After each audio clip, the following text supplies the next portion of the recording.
Hello, sophomores. We are going to be wrapping up Act 3 here today. And again, apologies for thinking it was kind of a one-day sort of mission here. I think it snuck up on me how long this act is, especially with how quickly the actors go through it in that 30s version of the play that we watched as a class. Either way, I'll do my best to keep this short and allow you to do the work that you need to. Since we're finishing Act 3 and you're probably watching this Thursday, we'll make the Act 3 response then due on Friday. I think I've already kicked it back a day. I know some of you already finished it. If you ever want to just read ahead, I'm certain you can make your own inferences. This is really just more support so that I'm not just asking you to read something on your own and come up with your own ideas without any sort of guidance. I had a good meeting with the other high school teachers this morning using Google Meets, and so we may use that in the near future to meet maybe in small groups. I'll be honest, there were probably 8 of us in the meeting, and it got a little harried at times when there was a delay when people were talking, and so you'd get 4 people talking at once, and the screen was kind of flashing like a strobe light with different, people's faces. But I guarantee by the start of next week, we'll be doing something a little more interactive and in person than just me sending you these videos. Either way, you know the drill by now with these, and I'll post some questions for these. There were some good kind of people, well, you're all good people. There were some good questions coming from people as follow-ups about these. My goal with this is to find some way to make this feel like it's worth something. I think if I ask you to watch, a 30 or 40-minute video and don't really explain why I think that's worth your time, even if you're quarantined, that's probably unrealistic. And so the questions were kind of me thinking, all right, what's a way to maybe make the engagement more meaningful? And I think attaching a grade to that and trying to ask questions that you can't just Google, A, because that would make it easy to cheat, but B, because I think hopefully you're taking my class because you think I have something kind of unique and valuable to add to these readings. That's the real purpose there. So I hope it doesn't feel like busy work. It's not supposed to be. I put effort into these videos. Really, it's just kind of hopefully feeling like it respects your time more than just me asking you to use 30 or 40 minutes for the class and not having that be apparent for several more classes why I would ask you to put in that time. So I appreciate everybody who has been asking questions about it, everybody who's completed it. Keep on asking questions if they seem like they're helpful for the class at large. Please do that. If it seems like it's more a one-on-one thing, feel free to make a private comment on Classroom or email me. But again, I really, really, really can't say enough that I feel like I'm kind of being helped by you guys to figure out how this works, and that means a lot to me. Anyways, we'll get on with the show here. So we're picking up right at line 181. We just had Demetrius kind of retort to Lysander that Lysander can't tell whether or not he actually loves Hermia. Re-enter Hermia. Dark night, that from the eye his function takes, the ear more quick of apprehension makes. Wherein it doth impair the seeing sense, it pays the hearing double recompense. Thou art not by mine eye, Lysander, found. Mine ear, I thank it, brought me to thy sound. But why unkindly didst thou leave me so?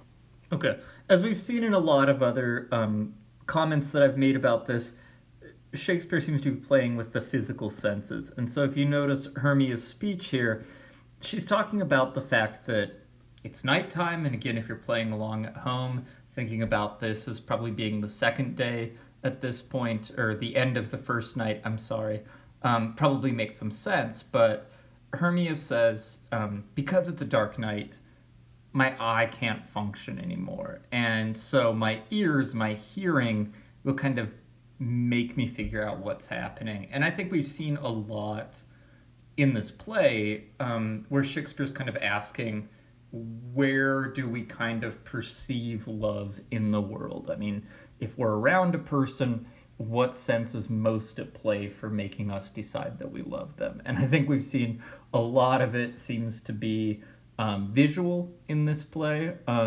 auditory to some degree. You know, we have oh gosh, I'm blanking on her name. Titania, thinking that Bottom's a great singer, but also thinking he's pretty sexy looking. Things like this. But I think the bottom line is Hermia gets both wrong. She thinks that by using her ears to find Lysander, she's reunited with her lover once again. And we see that I think Shakespeare's suggesting love is something different than ears and eyes, that just seeing and hearing a person isn't the full story about why we love them or how we can know if they love us. Why should he stay whom love doth press to go? What love could press Lysander from my side? Lysander's love that would not let him bide, fair Helena, who more engilds the night than all you fiery O's and eyes of light. Why seek'st thou me? Could not this make thee know the hate I bear thee made me leave thee so?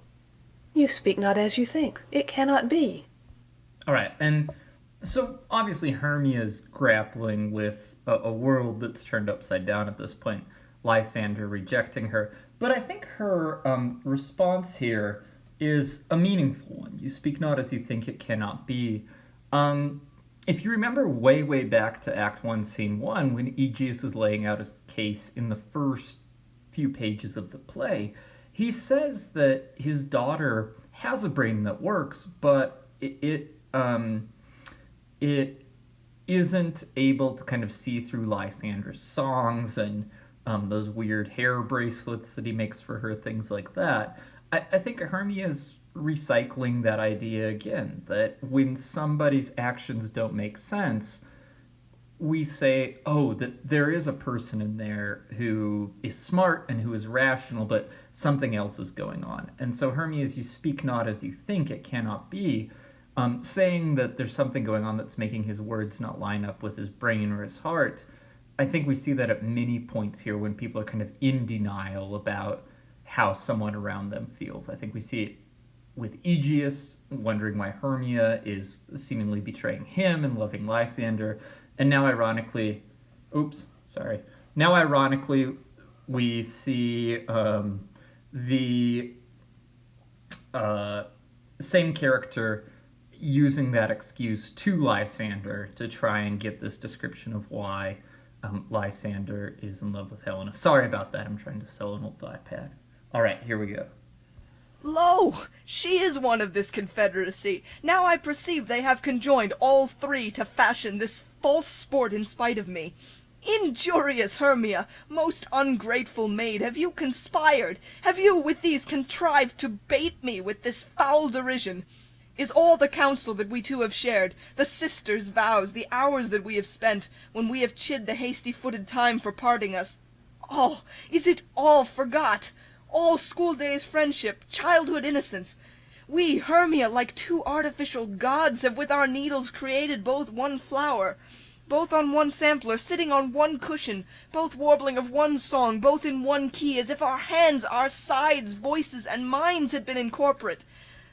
All right, so a big unloading from Helena, and the reason she's giving this long impassioned speech is she thinks now that Hermia is suddenly in on the game, that Hermia is showing up and pleading to Lysander to love her again is part of this joke. Helena, again, I don't think ever totally grasps what's happening in terms of the fact that if we consider, the love juice to create actual love for these people, that Demetrius and Lysander are actually in love with her, Helena.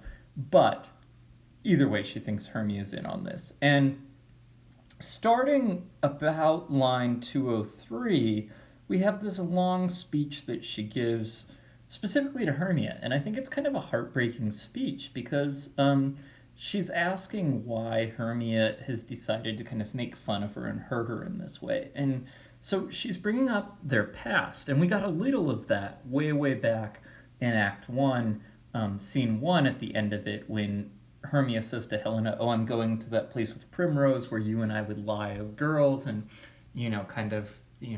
have our friendship. Helena's flipping that, and Helena's basically saying, I felt like we were sisters. I felt so close that we were one person. I mean, it's almost a kind of marriage slash lover worthy speech that she gives.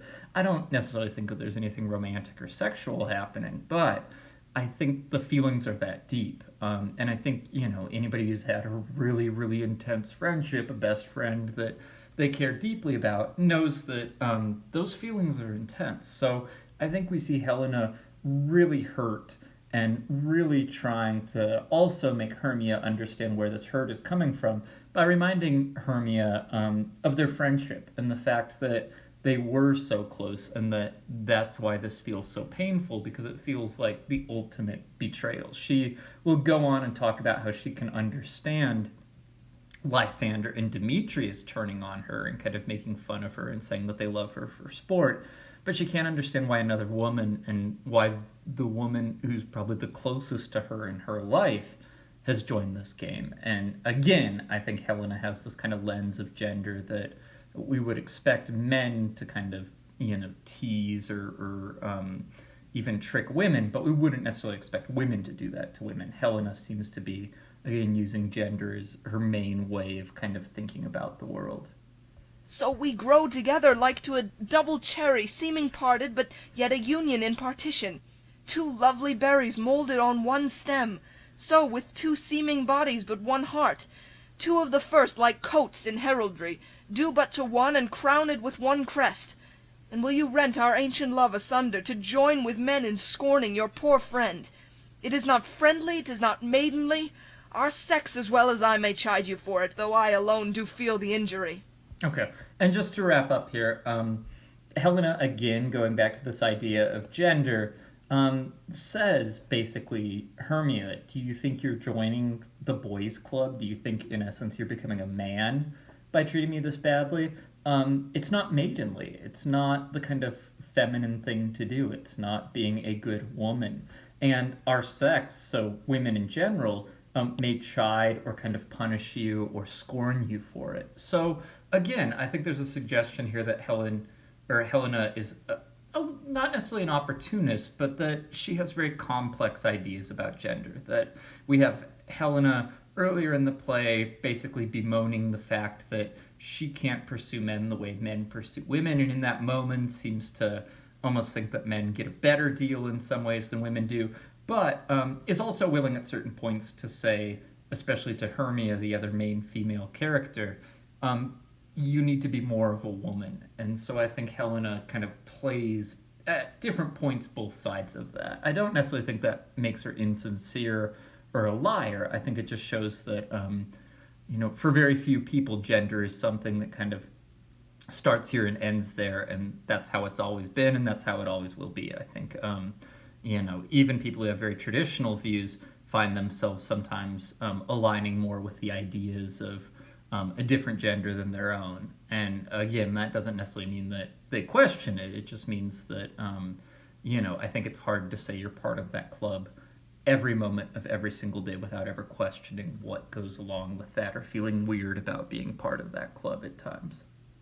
I am amazed at your passionate words. I scorn you not. It seems that you scorn me. Have you not set Lysander as in scorn to follow me and praise my eyes and face? And made your other love, Demetrius, who even but now did spurn me with his foot, to call me goddess, nymph, divine and rare, precious, celestial? Wherefore speaks he this to her he hates? And wherefore doth Lysander deny your love, so rich within his soul and tender me, forsooth, affection, but by your setting on, but by your consent? What, though I be not so in grace as you, so hung upon with love, so fortunate, but miserable most to love unloved? This you should pity rather than despise. I think one of the questions I asked during the movie was why Helena directs her anger at Hermia suddenly rather than Demetrius or Lysander. And I think an easy answer is they're saying that they love her, so that probably feels pretty odd. Excuse me. But another reason here is it seems like Helena's under the impression that Hermia could have stopped this and not only allowed it to go forward, but kind of encouraged it and participated in it. And I think to Helena that seems like a much, much, again, more painful betrayal than just a man making fun of her. It seems to some degree like she's resigned to not having the kind of love of Demetrius in her life that she wants, but the idea of not having kind of Hermia's love as a friend seems much more painful, and I think induces a lot more anger in Helena in these speeches. So one possible suggestion for why Helena is so much more angry at Hermia in this scene than Demetrius or Lysander. I understand not what you mean by this. I do persevere, counterfeit sad looks, make mouths upon me when I turn my back, wink at each other, hold the sweet jest up. This sport well carried shall be chronicled. If you have any pity, grace, or manners, you would not make me such an argument. But fare you well. 'Tis partly my own fault, which death or absence soon shall remedy. All right, and I have a pretty dramatic parting shot there from Helena. She does say 'tis partly my own fault, and I think it's interesting to consider why Helena thinks this is her own fault. Is it that, she didn't have good enough judgment to find a better best friend? Is it that, she wasn't supposed to follow Demetrius into the woods and Demetrius even told her this much? Does she just blame herself for things going awry at this point? Either way, she goes on to say which death or absence soon shall remedy, essentially saying you won't have to worry about me because I'll either die or leave. So pretty dramatic words again from Helena in this kind of war of words she's having with everybody else in this scene. Stay, gentle Helena. Hear my excuse. My love, my life, my soul. Fair Helena. Oh, excellent! Sweet, do not scorn her so. If she cannot entreat, I can compel. Thou canst compel no more than she entreat. Thy threats have no more strength than her weak prayers. Helen, I love thee. By my life I do. I swear by that which I will lose for thee to prove him false that says I love thee not. I say I love thee more than he can do. If thou say so, withdraw and prove it too. Quick, come. One thing, again, that's interesting to notice is that Demetrius and Lysander are locking horns much in the same way we did see them back in Act 1, Scene 1, when they're initially standing in front of Theseus and talking about each other and why, each one deserves to love Hermia. This is flipped. Here they're arguing with each other about who deserves to love Helena, and again, totally ignoring what Helena wants, just like they were back in Act 1, Scene 1. So I think in some ways this is another humorous echo of these two guys arguing with each other and never bothering to ask the obvious question, which is, Helena, which one of us would you like to be with? Lysander, whereto tends all this? Away, you Ethiop! No, no, he'll seem to break loose, take on as you would follow, but yet come not. You are a tame man. Go! Hang off, thou cat, thou burr! Vile thing, let loose, or I will shake thee from me like a serpent. The serpent image comes up again. We've had Hermia bring that up when she was falling asleep and having that dream about the serpent, and very oddly Lysander now turns it on her and says perhaps you're to blame for that nightmare. You were the serpent kind of consuming your own heart. So Shakespeare's clearly playing with that image and has been playing with it since really the end of Act 2. Why are you grown so rude? What change is this? Sweet love. Thy love?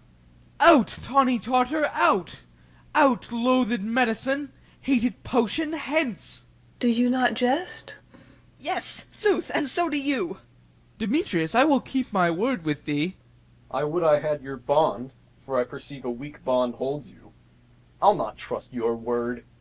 What, should I hurt her, strike her, kill her dead? Although I hate her, I'll not harm her so. What, can you do me greater harm than hate? Hate me? Wherefore? Oh me, what news, my love? Am I not Hermia? Are not you Lysander? I am as fair now as I was erewhile. Since night you loved me, yet since night you left me. Why, then you left me, oh the gods forbid, in earnest shall I say? A pretty disturbing exchange here between Demetrius and Lysander. Demetrius is kind of goading him on by saying a weak bond. Hermia is holding you. I'll not trust your word. Lysander comes back, and his response seems to be pretty disturbing. What? Should I hurt her, strike her, kill her dead? Although I hate her, I'll not harm her. So, asking Demetrius, are you asking me to kill her? Because I'm not going to kill her, even though I hate her. I think we could read this two ways. One is that, kind of like Hermia is saying here, gosh, saying that you hate me over and over again seems like a fate worse than death. But, if we wanted to be really generous to Lysander, and I don't really know why we would be, but say we did, there seems to be some element of pity, if not sympathy, still in Lysander for Hermia. He's not going to kill her, even though she's kind of making a mess of this situation. I think that's a hard sell to make, and I personally don't find it that way, but it's something that in past classes has come up as a discussion over those lines. Is Lysander not killing her actually some form of kindness? Again, maybe a bit of a stretch, but I thought I'd bring it up. I, by my life, and never did desire to see thee more. Therefore be out of hope, of question, of doubt.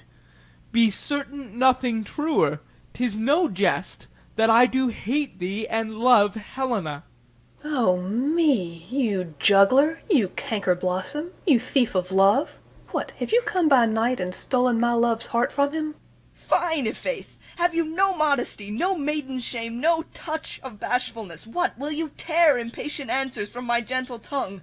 Fie, fie, you counterfeit, you puppet, you! Puppet? Why so? Ay, that way goes the game. Now I perceive that she hath made compare between our statures. She hath urged her height, and with her personage, her tall personage, her height forsooth, she hath prevailed with him.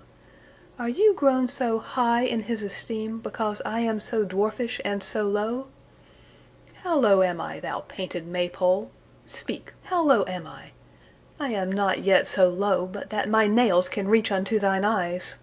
We talked about this, I think, with both classes, with watching the movie, that Helen is just frustrated and kind of throwing out different insults at this point, and she calls her a puppet. Hermia seems to have a bit of a complex about being shorter than Helena, and so basically is just saying, oh, I knew it was going to come to that at some point. You were going to talk about how you were better than me because you were taller, and you're making fun of how short I am. Well, two can play that game. I'm not so short that my nails won't reach to your eyes. Pretty threatening statement there. But again, I think there's a bit of fun actors can often have with that, that Hermia perceives an insult where there probably wasn't directly one, and really kind of just goes off because she feels like being called short is particularly insulting. I pray you, though you mock me, gentlemen, let her not hurt me. I was never cursed, I have no gift at all in shrewishness, I am a right maid for my cowardice, let her not strike me. You perhaps may think, because she is something lower than myself, that I can match her. Again, Helena is kind of arguably playing both ends towards the middle. Hermia's coming at her, and rather than, making this a 3-on-1 fight, Hermia, Demetrius, and Lysander against Helena, she asks the guys there to protect her. Let her not hurt me. I'm a right maid for my cowardice. I'm a gentle woman. I'm a woman who doesn't fight, and you guys need to stand between me and her and make sure that I'm safe. So again, I think Helen isn't necessarily contradictory, but complex. She's willing to kind of draw on all sorts of different parts of gender, male and female, when she feels the need to do so. And again, I whether or not that makes her a liar, somebody dishonest, or a hypocrite, that's up to you. I think I tend to read it as kind of a deep complexity in Helena thinking about gender, and again, kind of struggling with, okay, if I decide wholesale that being a woman is what I want, and I'm cool with the things that go along with that, does that mean that I'm always okay with that? Do I ever get an opportunity to kind of reassess what my gender brings me and keeps away from me? And so that's how I tend to read it, but I know there are a lot of people who think Helena is just kind of asking for help wherever she can get it, and playing her gender as far as it gets her. Lower, hark again. Good Hermia, do not be so bitter with me. I evermore did love you, Hermia, did ever keep your counsels, never wronged you, save that in love unto Demetrius I told him of your stealth unto this wood.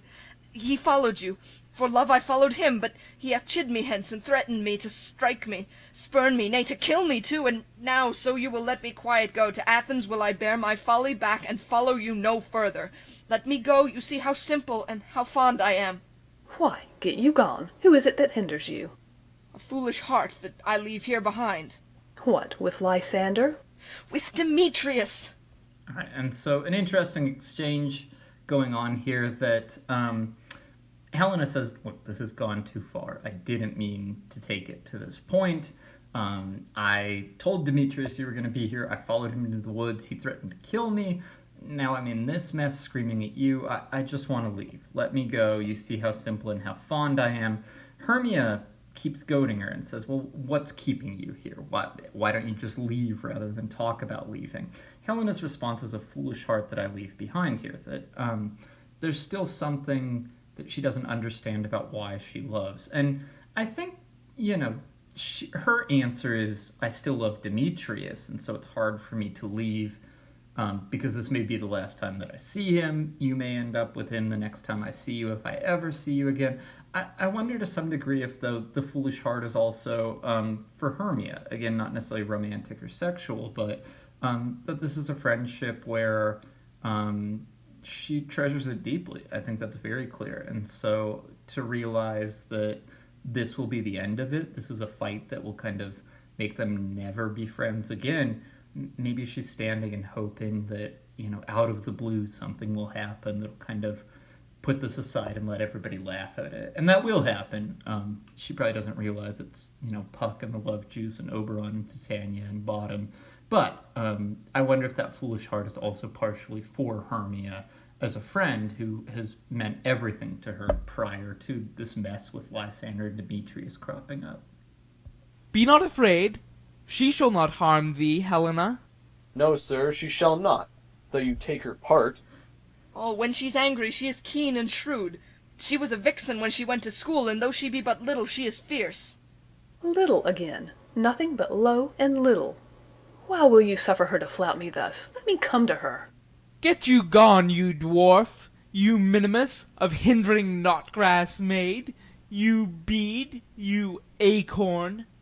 You are too officious in her behalf that scorns your services. Let her alone.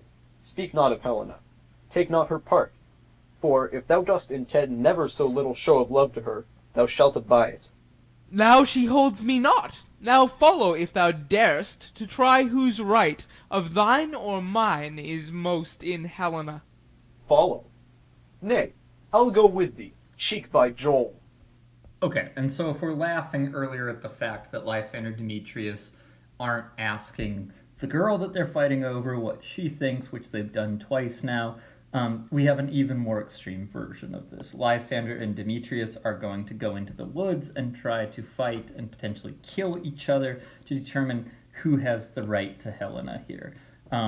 We realize that they won't. Puck's going to run them in a circle until they both get so tired that they fall down and fall asleep in different places. But we see how quickly and how extremely this escalated, that they're going to kill each other to decide who gets Helena. And again, Helena hasn't been able to kind of give her 2 cents prior to possibly this resulting in a body count.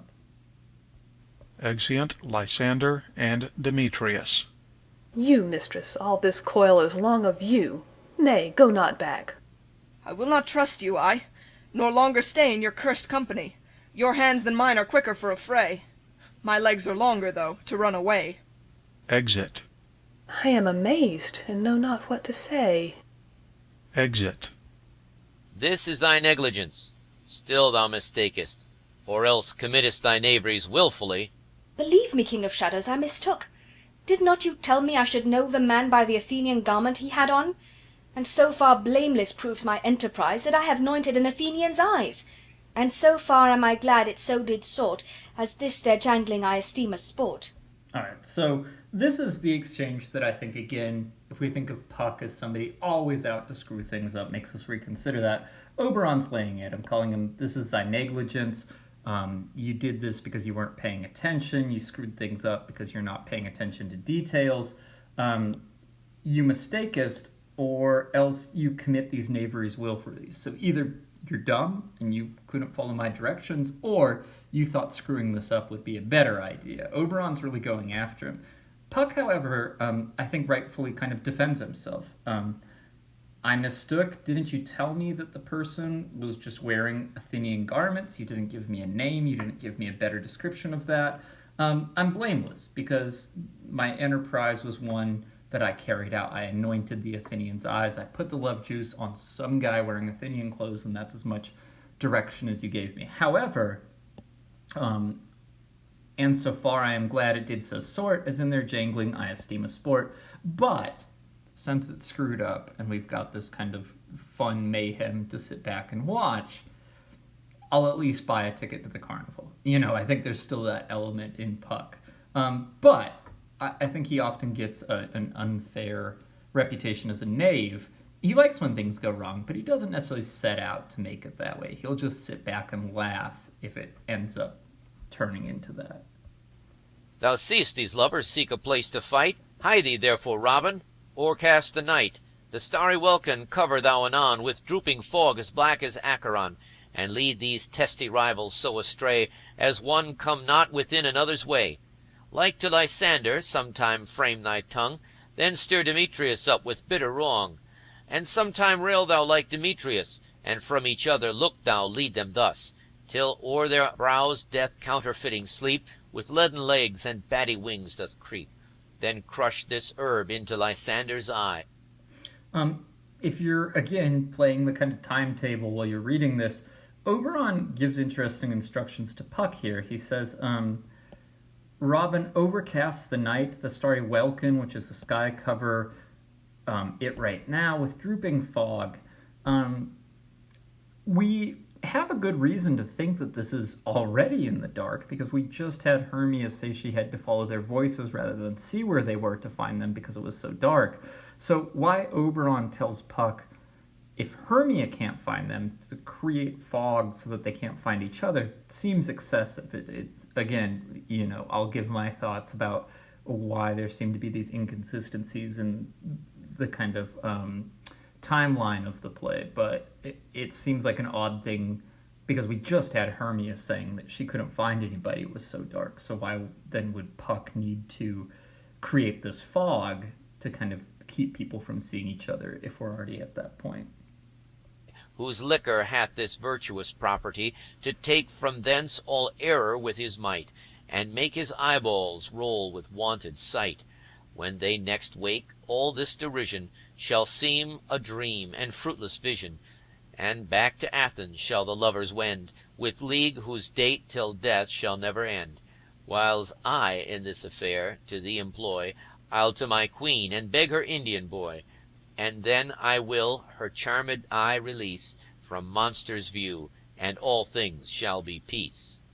So Oberon here telling Puck to remove the effects of the love juice from Lysander. Oberon also says that while Puck is going about that, he's going to go to Titania, lay out kind of part B of his plan, make the ransom for the Indian boy by telling her that he will release her charmed eye, make her not in love with Bottom, and all things shall be peace. It's taken an awful long time to even get to that word. Maybe it's a bit of exaggeration at this point, but he lays out his plan going forward.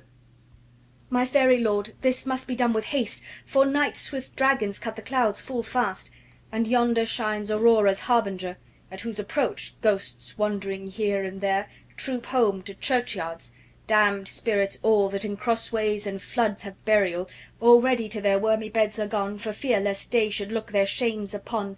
They wilfully themselves exile from light, and must for aye consort with black-browed night. But we are spirits of another sort. I with the morning's love have oft made sport, and like a forester the groves may tread, even till the eastern gate, all fiery red, opening on Neptune with fair blessed beams, turns into yellow gold his salt green streams. But notwithstanding, haste, make no delay, We may effect this business yet ere day. Weird conversation between them. Puck is kind of saying we need to do this and we need to do this quickly because yonder shines Aurora's harbinger. Basically, day is going to be dawning pretty soon. And Puck says, ghosts, damned spirits, perhaps even the fairies need to disappear by that time. Oberon corrects him, but we are spirits of another sort, and Oberon describes how he many times has been doing his work during daylight. So, again, pretty odd that Puck seems to misunderstand that he can't work during the day. Maybe he's just avoiding getting this done. Maybe he just wants to see the drama play out a bit longer. But Oberon seems to tell a very different story that one would think if you had spent your entire life as a fairy, you would understand whether or not you can be out during the dark or during the day. Exit. Up and down, I will lead them up and down. I am feared in field and town. Goblin, lead them up and down. Here comes one. Re-enter Lysander. Where art thou, proud Demetrius? Speak thou now. Here, villain, drawn and ready. Where art thou? I will be with thee straight. Follow me, then, to plainer ground. Exit Lysander as following the voice. Re-enter Demetrius. Lysander, speak again. Thou runaway, thou coward, art thou fled? Speak. In some bush, where dost thou hide thy head? Thou, coward, art thou bragging to the stars, telling the bushes that thou look'st for wars, and wilt not come? Come, recreant, come, thou child, I'll whip thee with a rod. He is defiled that draws a sword on thee. Yea, art thou there? Follow my voice. We'll try no manhood here. Exeunt. Re-enter Lysander. He goes before me and still dares me on. When I come where he calls, then he's gone. The villain is much lighter heeled than I. I followed fast, but faster did he fly. That fallen am I in dark uneven way, and here will rest me. Lies down. Come, thou gentle day, for if but once thou show me thy grey light, I'll find Demetrius and revenge this spite. Sleeps. Re-enter Puck and Demetrius. Oh, coward, why comest thou not?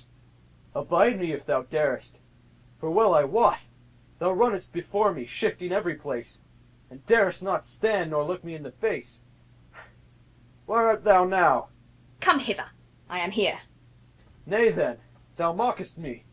Thou shalt buy this dear, if ever I thy face by daylight see. Now go thy way. Faintness constraineth me to measure out my length on this cold bed. Thy day's approach look to be visited. Lies down and sleeps. Re-enter Helena. O weary night, O long and tedious night, abate thy hour. Shine comforts from the east, that I may back to Athens by daylight, from these that my poor company detest, and sleep, that sometimes shuts up sorrow's eye, steal me away from mine own company.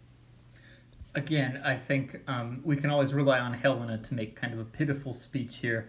And she seems committed to going back to Athens and just kind of licking her wounds, since everyone there hates her, detests her. But a really kind of depressing statement there.